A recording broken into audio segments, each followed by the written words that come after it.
सगळेच विद्यार्थी उच्च शिक्षण घेतात असं नाही. अनेक विद्यार्थी साधे ग्रॅज्युएट देखील होत नाहीत. बरेचसे विद्यार्थी असे देखील आहेत जे मॅट्रिक पर्यंत जात नाहीत.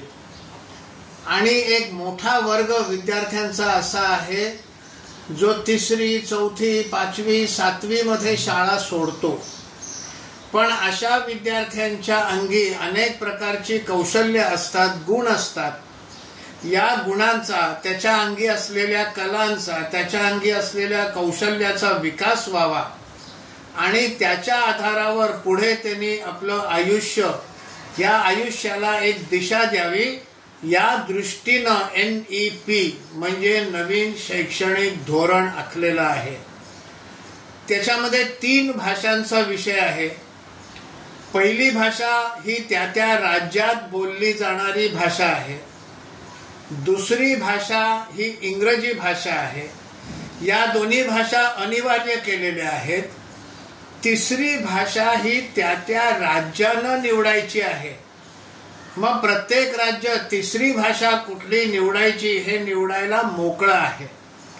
त्याचा उद्देश असा आहे की अशा प्रकारे हे जे विद्यार्थी मध्येच शिक्षण सोडतात त्यांच्या कौशल्याचा विकास व्हावा. अनेक विद्यार्थी हे दुसरी, तिसरी पर्यंत सुद्धा जात नाहीत, तोपर्यंत ते शिक्षण सोडतात. मग त्यांची एक वेगळी व्यवस्था व्हावी.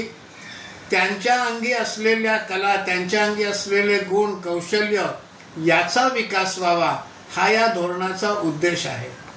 पूर्वी हिंदी इयत्ता 5वी पासून शिकवली जायची, ती आता 1ली पासून अशासाठी शिकवली गेलेली आहे कारण अनेक विद्यार्थी 5वी पर्यंत जातच नाही आणि त्यामुळे त्यांना आधीच 3 भाषा याव्यात आणि पुढे त्याच्या कौशल्याचा विकास करताना तो एकतर स्वतःच्या राज्यात किंवा देशभरात जिथे कुठे त्याला त्याच्या कौशल्याचा उपयोग करून आपलं जीवन सार्थकी लावता येईल, आपला उदरनिर्वाह करता येईल, जमल्यास तो स्वतः उद्योजक बनेल आणि दुसऱ्यांना पण नोकऱ्या देऊ शकेल, अशा स्थितीपर्यंत पोहोचेल, असा या नवीन शैक्षणिक धोरणाचा मुख्य उद्देश आहे.